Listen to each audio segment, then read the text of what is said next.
IT ahead of their numbers, the Q4 numbers, looks like it's going to be a bit of a troublesome showing this time. HCL Tech, Infosys, all going in weak. TCS as well, down almost 0.5%. But that's the trend for the morning. Here's the first tick on the indices. Flat, but with a positive bias. So the Sensex is up 65 points, the Nifty is up 16 points. And the advance decline ratio is well in favor of the advances. As we were telling you earlier, big moves coming in on the NBFCs, Bajaj Finance, Finserv looking good. ONGC is your biggest Nifty gainer, up about 2% odd. Okay, it has Bajaj Finserv for company. So both those stocks up 2%. Titan is up about 0.5 odd. HDFC Bank, IndusInd Bank are also looking pretty good. SBI Life is up in the green right now. And BPCL, UPL, Power Grid, ITC are a couple of other stocks that are batting for the bulls this morning. On the downside, Hindalco is down 1.5%. Nigel was telling us about that. HCL Tech is down about 1.5% as well. In fact, all your IT names are on the back foot this morning. TCS, Infosys coming out with numbers as well in just a week from now. So keep an eye out on that. The consumption names are not doing too well either. HUL, Asian Paints are in the red. Britannia is in the red this morning. Cement is taking a bit of a backseat. Ultratech Cement, Grasim under a bit of pressure right now. And Eicher Motors also just, cooling its heels a bit. Now the mid-cap index has actually moved into the red. So it's not as good an opening as perhaps one would have expected. KPIT Tech was really the stock of the moment on Monday. And today as well, KPIT Tech is down an additional 5.5%. So a lot of, trimming of positions coming in over there. But what else are you noticing? Well, a couple of stocks in there. Bharat Forge, that's one of the big losers actually from the F&O basket. The North America Class A trucks, they came in down by close to 10% on a year-on-year basis and down by around 17% on a month-on-month basis. So that's down close to under 1.5%. NBCC, they've been winning orders, for the last month or so. And that stock continues its strength. It's up close to around 3%. Marico, well, they've seen a continued, improvement and gradual recovery from their quarterly update. The India volume growth in mid-single-digit zone, so that's pretty okay. That's up close to around 0.5% odd. From the broader markets, Poonawalla FinCorp, that Sonia mentioned, well, that's doing well. And MMFSL, well, both those two stocks are up and about in today's trading session. You have Bajaj Finance, well, the assets under management are around 2.47 lakh crore. The street likes it. And Oil India and ONGC, the windfall tax on crude is cut to nil for the first time in 9 months. CLSA, they have buy calls on both those two stocks, ONGC as well as Oil India, both of them higher. It's safe to say, well, it's a flattish to a mildly positive start. The Nifty has moved up, actually. We're at around 17,450 odd. Prashant, what else? 44 points now. So this is a decent kind of screen that we have on right now. Well, just a few other names. Maybe we can look at KPIT. I think we did mention it. KPIT is down. It was down sharply, very sharply. It hit a low of 741 and it's recovered 50 bucks, 55 rupees from there today. And of course, this is after the massive move that we had on Monday. KPIT, it's a red bar, which means that it's basically recovered after the open. Open was 770, low was 741. And the stock now at 782. So it's a very large move already on that particular name. Market breadth, by the way, it's too early, but for what it's worth, almost 5:1 in favor of advances. So that's pretty healthy. We can maybe put up KEI Industries, stocks up about 3.5%, stocks at about 1758. Chennai Petro is up 3%, MRPL is up 3.5%. The standalone refiners are reacting with decent sized moves. Very small name like NBCC is up about 2.6%. Poonawalla we highlighted, Bajaj Finance we highlighted. Bajaj Finance is building on a little bit more in terms of gains. It's up 3% now, started 2% higher in the green. Vaibhav Global, that's a gems exporter, 4.5 higher on Vaibhav Global. And the stock is up about 4.5% or so. HBL Power is another one which is coming up with about 3.5% gain. Only mentioning some of these smaller names because they're backed with some degree of volumes. So we'll see. KPIT is the top volume traded loser on the downside. It's down 4.4% now. HCL Tech is at number 2 position. It's down 1.5%. I can see Federal Bank, which is coming up with about a 2.25% cut. Federal Bank at about 130. PNB Housing is seeing a large cut. I don't know if I'm seeing this correctly on my screen, but it is coming. It's showing up as at about 466 or so on PNB Housing. Yeah, that's down what 13-14% or so. We'll have that more on that in just a bit from now. Adani Green is flattish. Hindalco is down 1%. Some of these names, of course, we've highlighted. And, there are more Adani Group stocks on the downside than on the upside once again this morning. 55 on the Nifty, though. I think the big movers for now are PNB Housing and KPIT, both on the downside. So, the Bajaj Auto numbers are out, right? Yeah, I just want to make a quick mention on that because the numbers are not looking great. So, it's a fall of 2% year on year at a time when most of its peers saw growth. I mean, Hero saw 15% growth, but that's also because Hero is largely present in the domestic market, which is doing well. For Bajaj, the drag once again is on exports. So it's almost a 40% fall that Bajaj Auto has seen in the export numbers this time at 1.05 lakhs. Domestic numbers are good, 47% growth in the month of March, but export numbers are what's not looking good. And just to compare it to what we saw last month, in the month of February, the export numbers were 1.26 lakhs.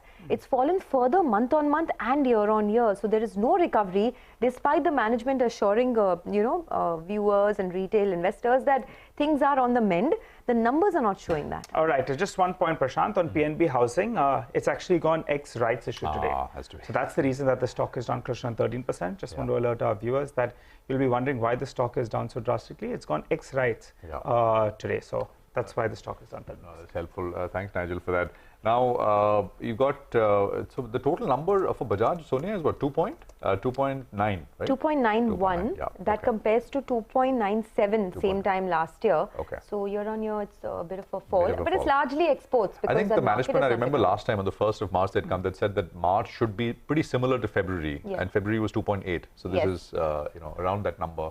We'll have the management join us in a bit to talk more about the numbers from here out. Now, Ashwini Agarwal is with us. He's founder and partner at Demeter Advisors. He's joining us now to take some questions.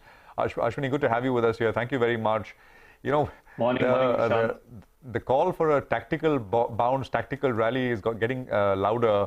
I think we've got people like Goldman Sachs and CLSA and a few others coming out with these calls. We had Narain, S. Narain of ICICI Pru many weeks ago calling for the same. Now, he said nothing large, but I think it's time for a bit of a tactical move. What's your own sense, Ashwini, given where valuations are? We are now trading at 17 point something times FY24 earnings, around the 10-year average. Go on. So thank you, Prashant, for asking me on your show. If you think about it, there has been a correction over the last 18 months in terms of time correction, and there's been a minor price correction as well, if you're looking at Nifty 50. As you correctly said, the valuations are now somewhere in the vicinity of 17.5 to 18 times. Long-term median, if you draw the charts over the last 20 years or so, are probably around 16.5. So we are still above the median, but not as expensive as we were 18 months ago when we were looking at valuations in the region of 21, 22 times. In addition to that, growth is reasonably resilient. It's, of course, slowing down a little bit compared to what one might have expected 12 months ago or 6 months ago, but it's still pretty robust. I mean, in the sense that fiscal 24 real GDP should be somewhere in the handle of 5.5% in my view. Or maybe 6%, somewhere in that ballpark. Let's see how things evolve. And I think that's pretty healthy, given the challenges the world is facing. So a tactical bounce, or a relief rally as the world starts to look past the rate increases and hopefully there are no further banking accidents is probably what we are witnessing right now.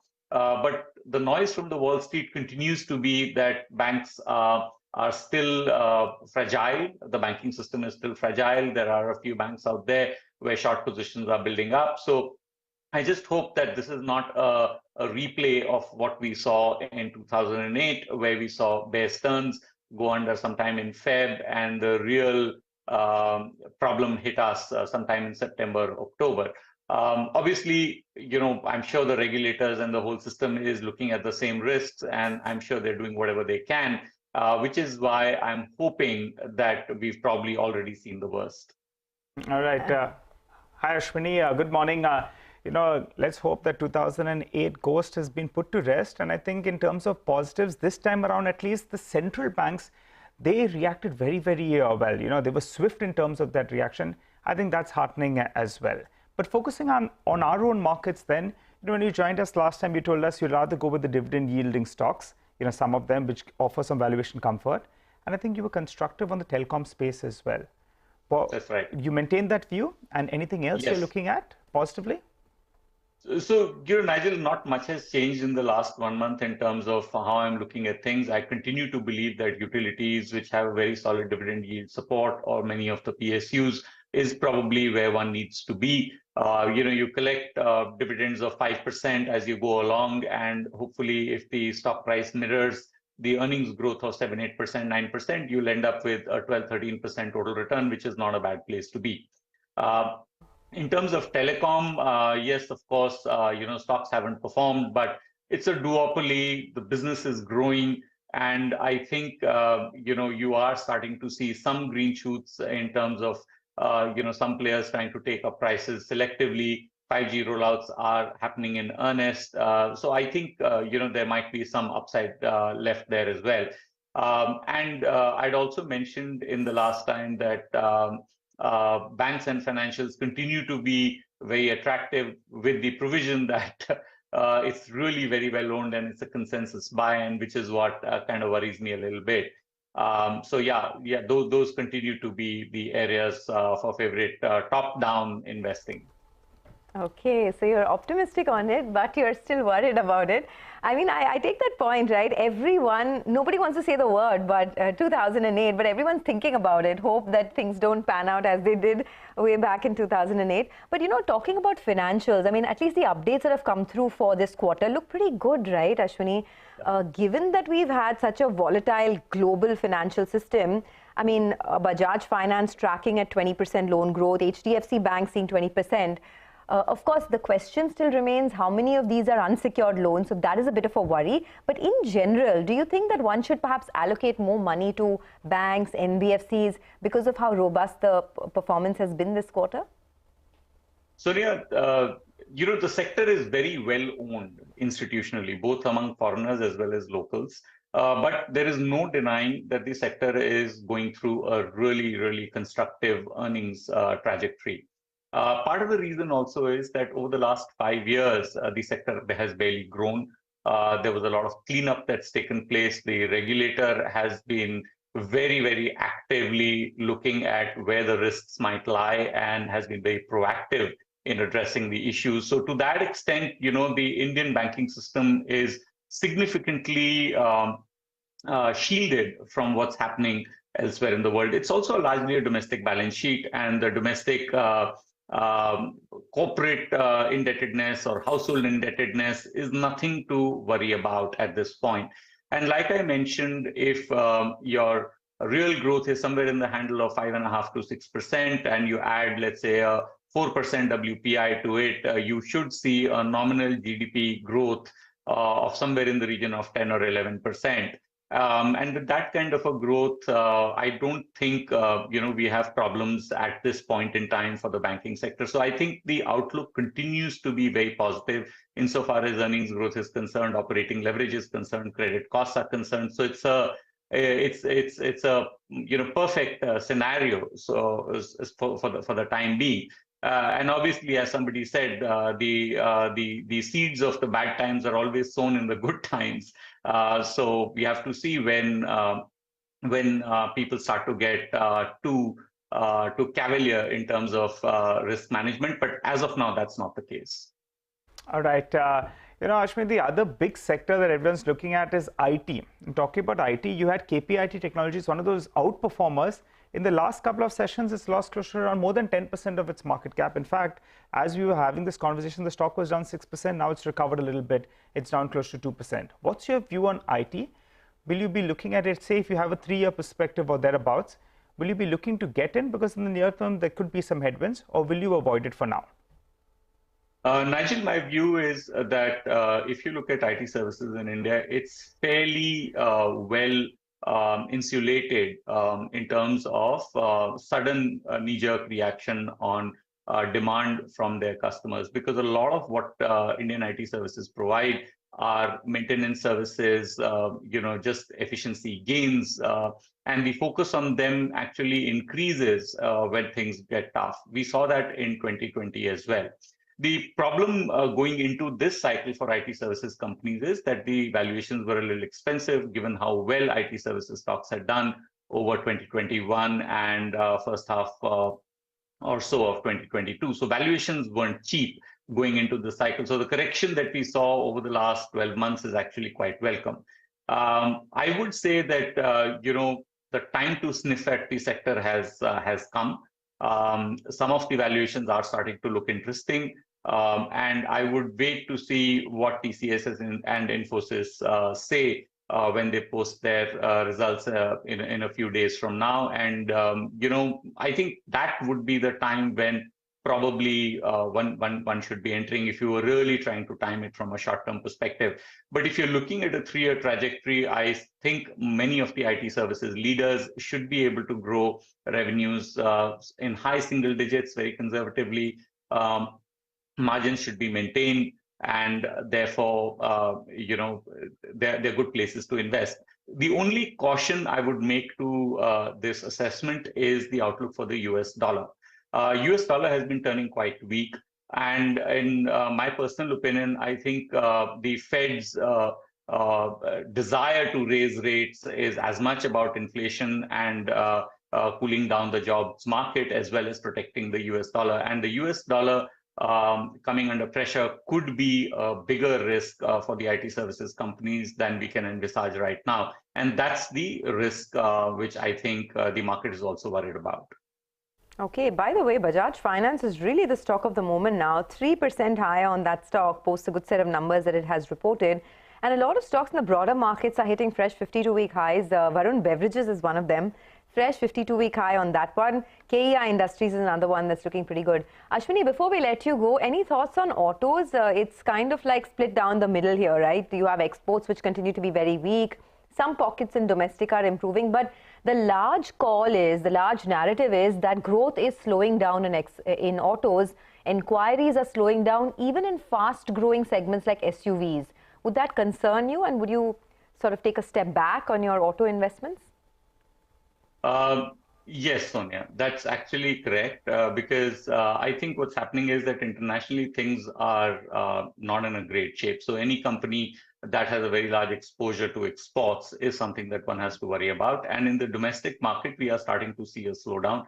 I think what's really happened is that 2022 saw a significant base effect where 2020 and 2021, there weren't many auto sales, and I think there was a lot of pent-up demand that came through in 2022. So extrapolating 22 into 23 is probably a mistake that some of us might have made in assessing the outlook for autos. So I think 23 is going to be a year of consolidation. I don't know if it's fully priced in yet. Domestics over exports, definitely. Heavy commercial vehicles over four-wheelers, over two-wheelers would be the order of preference. But personally, I think, I prefer some of the component plays over mainline autos is how I'm looking at it. Okay, Ashwini, we'll leave it at that. Thanks a lot for joining in and speaking to CNBC-TV18. We appreciate your thoughts. That is a cautiously optimistic view, you'd have to say, on the market. He still believes that there are some threats on the horizon. This banking crisis is not over just yet, but there's still a positive move on the market, and some sectors are what he likes. So banking especially something that he continues to be bullish on. But talking about banks, the two-day monetary policy meeting is underway with the rate decision from the RBI due tomorrow. 90% of participants of the CNBC-TV18 poll see rates being hiked by 25 basis points. Pranjal Bhandari, the chief India economist at HSBC, and Indranil Sengupta, head of research and economist at CLSA India, join us now to talk about that. Pranjal, let me begin with you. Are you expecting a 25 basis points rate hike as well? And do you think this is perhaps the end of the rate hiking cycle by the RBI? Yes, hi, good to be here. I am expecting a 25 basis points repo rate hike tomorrow, taking the repo rate to 6.75. And I think there are a couple of good reasons for it. One is that growth in India has not really slowed as a lot of people had feared. My sense is growth is actually quite steady. Formal sector growth is slowing. But informal sector growth is actually improving. And there's a lot of indicators we track, ranging from non-durables goods production to rural wages, to currency in circulation, to labor force participation. All of that is ticking up. So growth looks to be in a decent place for now. And on the other hand, inflation remains pretty high. Core inflation is high, as informal sector growth has been good. Manufacturers are actually passing on price increases and they're restoring their margins, and core inflation is high. Food inflation remains a little uncertain with what's going on in wheat. So this combination of still elevated inflation and growth being in a good place, I think will lead to that 25 basis points rate hike tomorrow. Whether it's the last one, in our forecast for now, it is the last one, but our forecast also assumes 2 more Fed rate hikes. If Fed were to hike more than 2 times, then I think Indian RBI would also have to hike more. But for now, tomorrow's hike is our last one. Good morning, Pranjal and Indranil. Just to complete that point, Pranjal, are you expecting a change in stance as well, along with the 25 basis point hike, from withdrawal of accommodation to, say, a neutralish kind of stand, which may give them more optionality? For now, I'm not expecting a change of stance tomorrow. The risk is that they will dial it down a little bit, make it a little dovish, maybe call it neutral or some other combination of words, but I'm not expecting that tomorrow. And the reason is that, globally, there's a lot of uncertainty at this point. This combination of, the February stance, withdrawal of accommodation, and a 25 bip rate hike has served the RBI well in the last couple of months. And at a time when there's so much of volatility globally, there's no real rush to change it.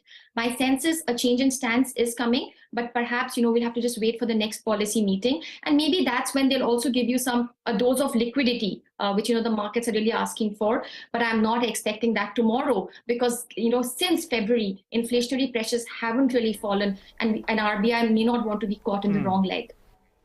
All right, got that, Pranjal. Well, let's get Indranil as well into this discussion.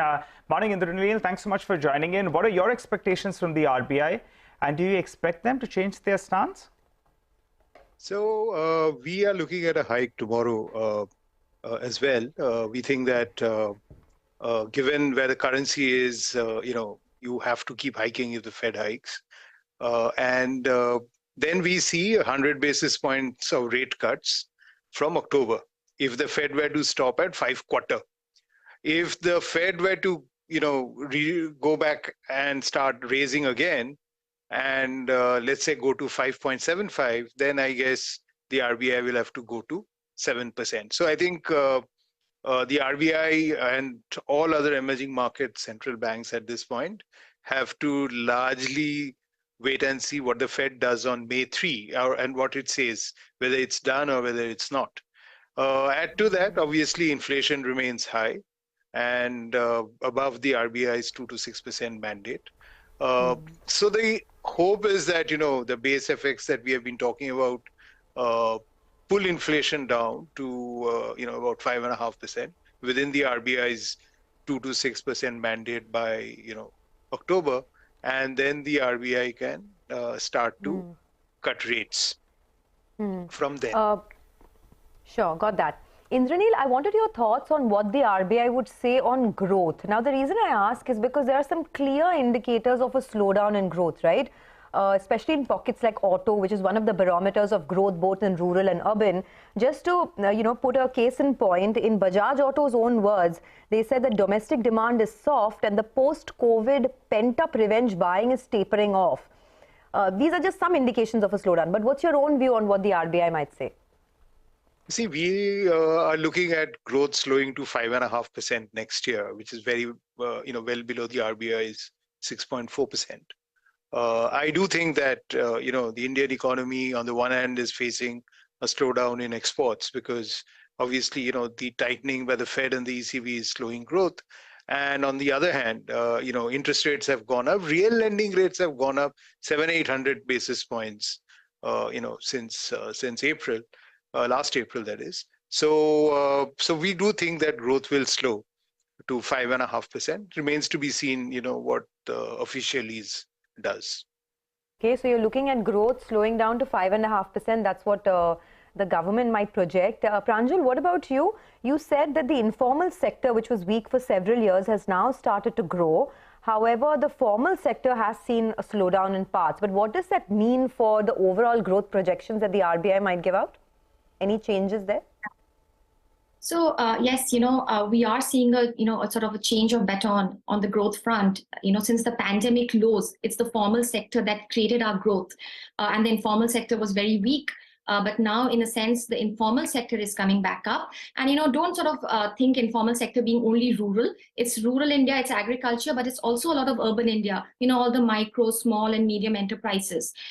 They are looking, good for now. Some of the indicators we track from, non-goods durable production to currency in circulation to urban employment data to real rural wages, all of them have ticked up in the last 2-3 months. So my sense is that there is a change of baton. But overall, if you put the formal and informal sector together, so far growth hasn't slowed, but we do think it's going to slow in the next 12 months. And our forecast is very similar to Indonesian. It's also at 5.5% for FY24. From that perspective, RBI's forecast for FY24 for growth is high. It's 6.4%. Will it make any change tomorrow? I don't think so, because it's a forecast for a year starting April. There's just been a few days. They'll definitely wait for a few months of data before they dial down their growth forecast. So I don't think the growth worry or big growth forecast change is going to be the centerpiece of tomorrow's policy meeting. Pranjal and Indranil, what would markets watch out from what we'll hear tomorrow? What are you hearing, Pranjal? I'm sure that on the equity side, clients reach out. What do they want to hear? I think two things. I think one is that they want to hear on the stance, because in a way, a lot of people think that that's the first signal the RBI will give, in its sort of, moving from hawkish to sort of more neutral. So what does it do to the stance? And I think that's going to be one big thing which will come into play tomorrow. And the other is on liquidity. I think given the fact that the RBI sold so much of dollars last year to stabilize the rupee, that sucked out a lot of the domestic liquidity from the system, and we still have an overhang of that with us. And my sense is that liquidity tightness is going to be a problem in the next couple of months. My sense is a lot of questions we get in the interactive session tomorrow will be on liquidity, what really the RBI will do on that front.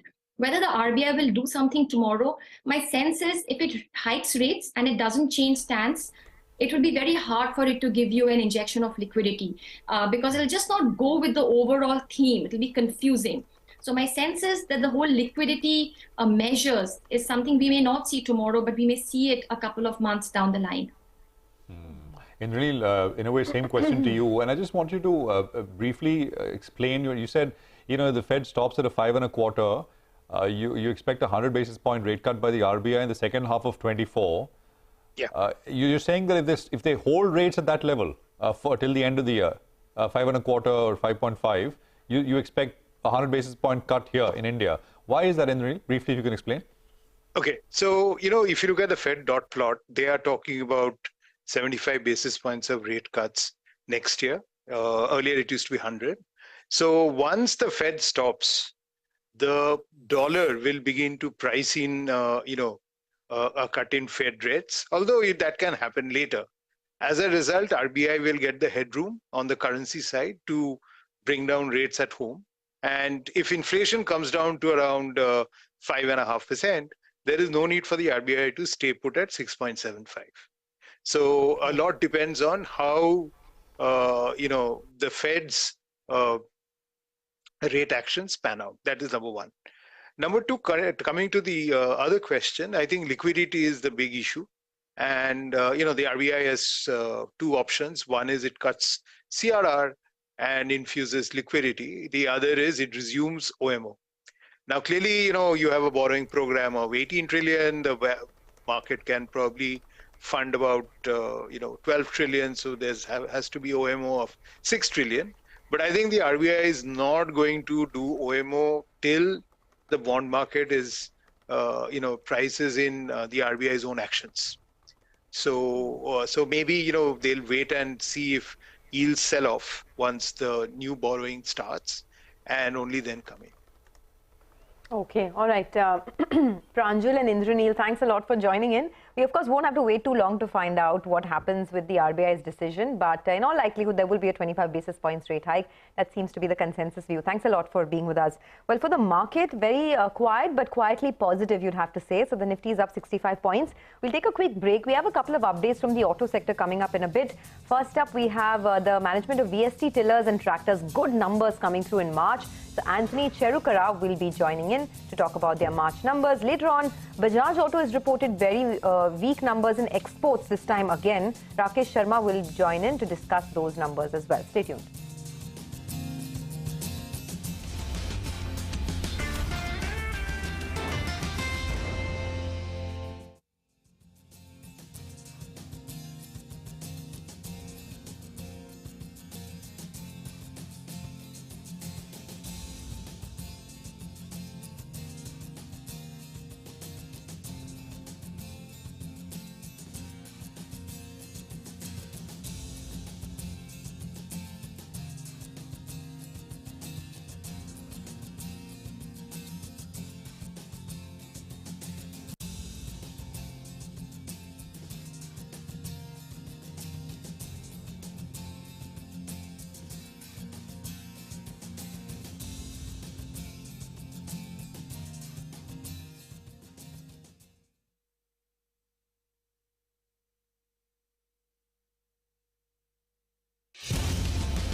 Welcome back. Well, a couple of stocks actually from the broader markets are doing quite well. Interglobe Aviation started off in the red. That's moved into the green, so keep an eye out on that one. CSB Bank as well is moving with good momentum.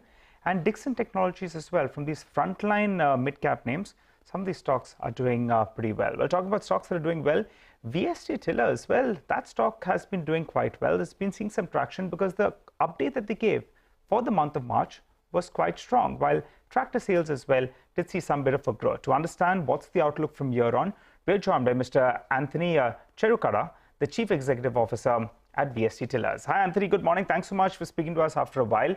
Well, firstly, on the Tillers business, there's a big bump up in the month of March. Was it some one-time order or a year-end phenomena? Because you've clocked close to 5,500 units. And also from this base of around 45,000 units in FY23, what can you deliver in FY24? Good morning, Nigel, and good to talk to you again. March usually is a month where some unutilized funds do get released. However, having said that, we were clocking an average of 3,000 plus tillers with our coverage increase, the dealership increase, and new product introduction. A bump up of about 2,000 numbers happened in March due to the release of unutilized funds from states. We are looking at FY24 positively as well. We are looking upwards of 15% growth in the tiller segment and 15 to 20% growth, which is higher than the industry guideline that has come because we have launched new products and we intend to get into the higher horsepower segment that I've talked about earlier. So in tillers, you're talking about a 15% growth, and in tractors, you're guiding for a higher growth. Is that correct? Yes, we are looking at a higher growth in tractors. You know, the reason I asked you this, Anthony, is because you have a big capacity of more than 30,000 units. You're not even selling 7,000 units in a single fiscal year. So by the end of this year, just going by it mathematically, you should end the year close to around, somewhere in the vicinity of around 8,500. Would that be a gettable number? Yes, that would be a gettable number. That's what we are working on. Our exports is also growing. And as I've said before, the utilization of the plant is on multiple fronts, with the work happening with Zitor on various fronts, the work happening on supplies to electrical tractor companies outside India. All this is leading to increased utilization of the plant. Okay. You also said that higher funds from states generally tend to come through towards the end of the year, and hence this March figure looks quite inflated. So on an average, can you tell us, I mean, the preceding months have seen about 4,000, 4,300 units per month, both tillers and tractors put together. Is that an average you hope to maintain in April, May, June as well, or do you think you could do higher on a monthly basis? See, the average up to February has been at 3,000 plus tillers and about 500 to 600 tractors was the average. And we expect to do better in the coming months, especially in April, May, June, considering that the monsoon effect will take effect after that. So the reservoirs being full and the minimum support being good, I think Q1 should be better for us. Okay, Q1 should be better. In the last time when we spoke to you, you had revised your margin guidance lower. You said that you'll do about 11 to 13% margins. given the pressures that we've seen on the commodity side, 9 months of FY23 also saw a big hit to margins. You were under 11%. Can you tell us, is there a possibility of a further slowing down of margins? If yes, to how much? And would you stick to this 11 to 13%, or is there, you could change that as well as things move forward? Yeah, the earlier guidance I had given on margins was 12 to 14%. We should be able to hold that in the financial year that's just got over. But it's too early to say anything. That the results will come out in May. However, going forward, we are looking at a guidance of 11 to 13%. This is considering the fact that we will be investing into growth, entering new markets globally as well. So this would require revenue expenditure, and hence the guidance of 11 to 13%. So you're entering these new markets and investing in growth. Can you tell us what is the amount that you're going to be investing? What's the capex plan, and how much of it will be from internal accruals? Will you be taking on any debt? We will not be taking any debt at the moment. The capex plan for FY24 is about 70 crores, which also involves developing of a global tech center, which is an R&D center for farm mechanization, which will focus on innovation, especially for India and the global market in the EV tractor space. Okay, all right. Very quickly, Anthony, before we let you go, a quick couple of questions. Readers, what was the what was the number that you did in FY23, and in FY24, what are you going to do? We did close to 4,000 numbers of readers. We are looking to grow that exponentially in FY24. Okay, all right. Exponentially, you want to put a number to that? From 4,000, you were just doing 1,000 not too long ago. That moved to 2,000, now to 4,000. Yeah, I have not given guidance on the top line before, and we don't intend to do that. But the idea is to grow that exponentially. All right. The clincher for the stock, though, is going to be what you're going to do with that that land that you have in Whitefield. Have you all taken a call? Will you be selling it, or what is the plan? Very quickly. Right now, there is no decision on that, but the work is going on that front. We will let you know once the decision is done. All right. Thanks a lot for that, Mr. Cherukara. Appreciate your thoughts and the numbers that you've given us. And all the best for the months to come. That's VST Tillers and Tractors. March generally tends to be a good month for them. Some unutilized funds come through from the government's end. So this time the numbers have looked good, but they're also holding on to a 15% growth target in the tiller segment and a 15 to 20% growth target in the tractor segment. But let's move on. Bajaj Auto's numbers, the overall numbers looked weak because of the continuous fall in exports. Total sales were down 2%, exports were down 38% versus what we saw last year. Rakesh Sharma, the Executive Director at Bajaj Auto, joins us now. Mr. Sharma, exports continue to be weak, and this is something that you had indicated to us earlier as well. But you also made a point in the last interview that by July, you see exports turning around. Would you change that guidance given what you've seen up until now in March? And what do the next couple of months look like on the export front? Good morning, Sonia. Yes, the situation is similar, but I would say that we have probably touched the bottom in Feb, and we have started to see recovery in March. Just to give you an idea, Nigeria, which is our largest market overseas, which, as you know, went through demonetization and elections, etc. Our retails in February in Nigeria were 4,000 units. And just to emphasize the severity of the impact, generally we sell 50,000 units over there through the year, right? So it was only 4,000. But in March, we have retailed almost 24,000 units. A lot of it is because the new government has allowed the old currency notes to be used, and that has been very helpful. So I would say that in the largest market, we are definitely seeing a turnaround, but we are going to wait for a couple of months before we heave a sigh of relief. So I would say that Q1 would be slightly better than Q4, but really the turnaround will, I think, start to occur from July onwards. Okay. So you're sticking with what you said. Mr. Sharma, good morning. Just to pick on that point, you said you've probably seen a bottom in Feb, recovery in March. That is only for Nigeria or for the export markets as a whole? See, Nigeria is a very big weight. So any recovery in Nigeria influences the overall numbers. But yes, most of the markets are showing some kind of an uptick. In Nigeria, we've seen a very strong uptick. In the other markets, it is still gentle. And that's why I said we would still keep observing the next couple of months, particularly about the forex availability. The issue is less with demand and more with the availability of US dollars for international trading. And that is being driven by the cautious sort of stance by the central banks in most of these countries. And we have to see whether that will get relaxed in April, May, June. And that will then have an impact, I think, Q2 onwards. Okay, so this is, some positive statements coming in from you. I'm sure the street will like that. The fact that there is recovery in exports that you've seen in March, and the worst perhaps could be over because your biggest market, Nigeria, is seeing some respite. Would you like to give us any guidance on what FY24 would look like for exports particularly? I ask because year to date, your exports are down over 20%. Do you think you can see single-digit growth? Can you get back to growth at all in FY24 on the exports front? Any guidance? See, Sonia, it will be just mere speculation. See, my point which I'm making is that the demand is coming back.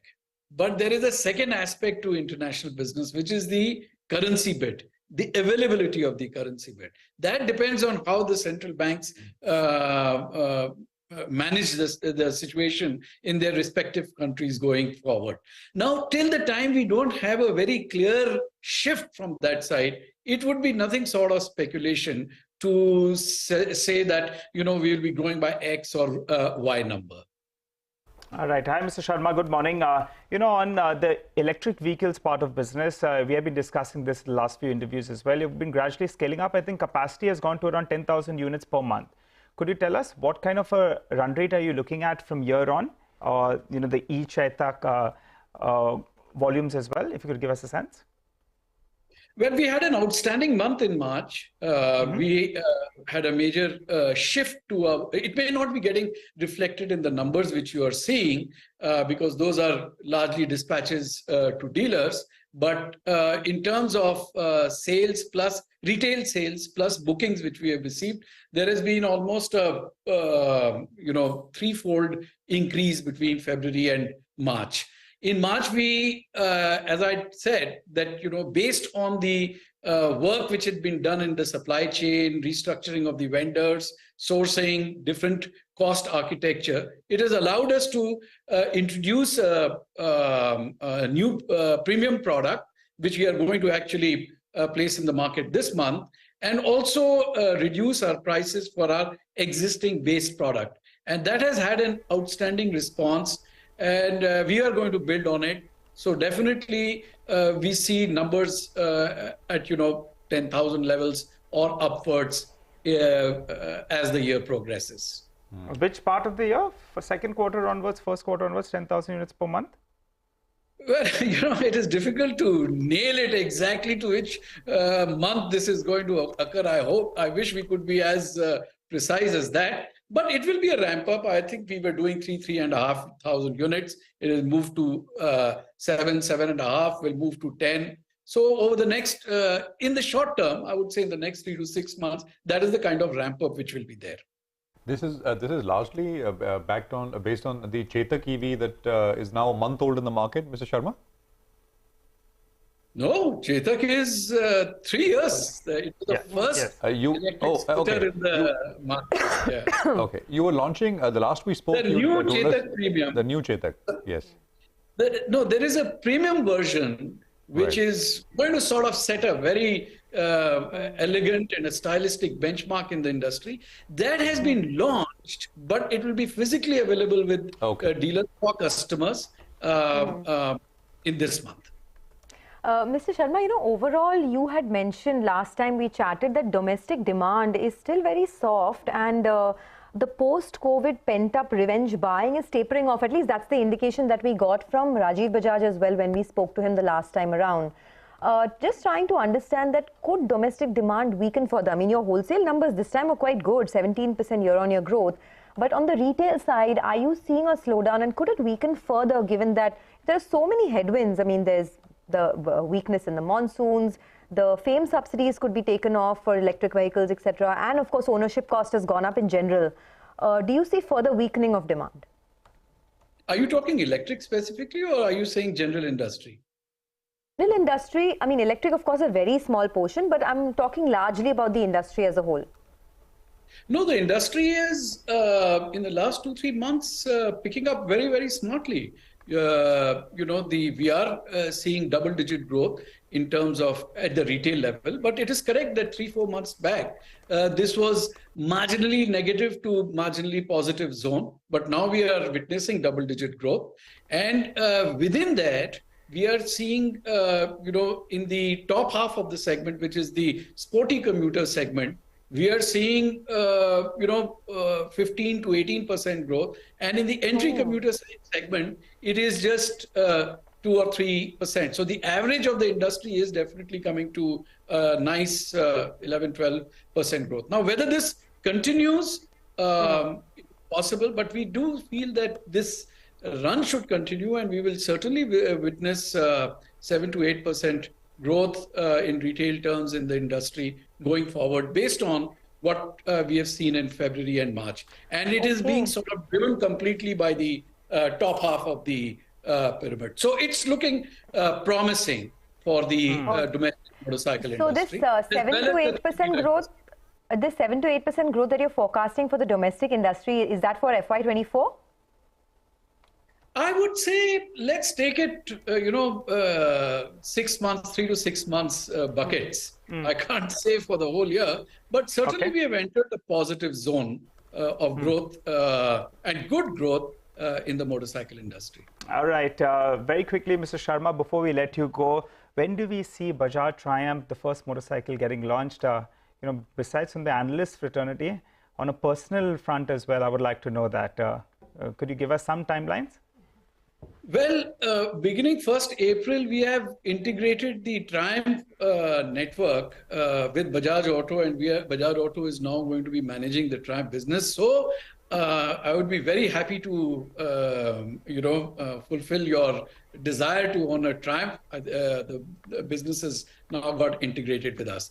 In terms of the new product which we are developing together with Triumph, it is imminent. It's around the corner. I would refrain from giving a date to it. But we are now in the hunt for dealerships. There is a whole lot of work going on in preparing the dealerships, etc., an exclusive dealership network to receive these wonderful new products. Which part of FY24, sir? Which part of FY24? I need to get my financial planning right as well. I would say you better get your financial planning right in a hurry. Okay. All the best. All the best, Mr. Sharma. We keenly awaited this particular bike, the Triumph new launch that's coming through. And since you're saying that Nigel needs to get his finances in a hurry, we're going to get straight to it right now. Thanks a lot for joining Thank you very much. Okay, so all set for that. By the way, it's I think priced at around 2.5 to 3 lakhs. The pricing is going to be important as well. I didn't want to get to that, but maybe the next interview we'll have a better idea. But pricing is going to be crucial as well, and it's going to be a beauty. I'm sure they'll come up with an attractive price range, given that, this is a space that's now hotting up. Okay. All right, let's do one thing. Let us take a quick break. We've gone on for a goodish bit. When we come back from the break, Mitesh Thakkar will be joining in for some technical trades.